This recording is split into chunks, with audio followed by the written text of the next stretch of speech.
Malcolm Gladwell is the author of a very important and analytical book, The Tipping Point. In his book, Gladwell stretches the human mind in all sorts of directions in order to fabricate theories and conclusions. In doing so, Gladwell outlines 3 types of people that aid word-of-mouth epidemics: connectors, mavens, and salespeople. He elaborates on each of these in depth within the story and ultimately explains how each different character parallel aids the spread of word-of-mouth epidemics. In addition, Gladwell explores theories and trends in his books, including the clothing, television, and social trends. By outlining these 3 character types, Gladwell has enabled us to link pivotal people in history with modern-day events. The first example of one of these character types is in the film Death of a Salesman. The film is centered around a family who is struggling to get a grasp of their lives. The family struggles financially as well as with their interpersonal relations. The main character, Willie, is a failing salesman who is mentally ill and suffers from frequent illusions. His sons, Biff and Happy, struggle to hold jobs and move on with their lives. In the story, one of Willie's business acquaintances has a son, Bernard, who is a lawyer and has recently been called to the Supreme Court.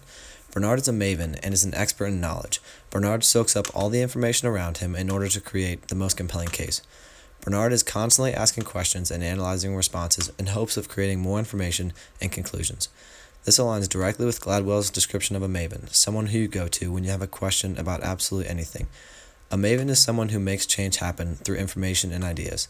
I can't think of a more fitting place to create change than the Supreme Court.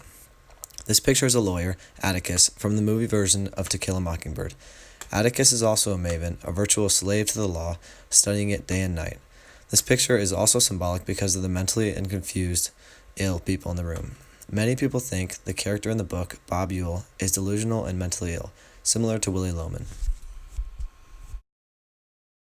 The second and final character analysis is the character Happy Loman in the film The Death of a Salesman.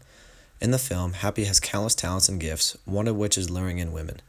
Throughout the story, Happy struggles with his family as well as his personal life, but somehow sells the idea to the rest of the world that he is just fine. This extremely influential and persuasive personality is linked to the salesman character type, outlined by Gladwell. Gladwell describes the salesman as someone who can make change happen through persuasion. They can take an idea and persuade people to endorse it, no matter the viability of the product. The chosen picture is of Dan Bilzerian, a world-renowned poker player who lives a lavish lifestyle promoted by his social media. Dan is also a salesman because very few people actually know whether or not he is successful, but through his social media, he is able to portray the image of success, which is what people take after. Similarly, Willie Loman does the same thing.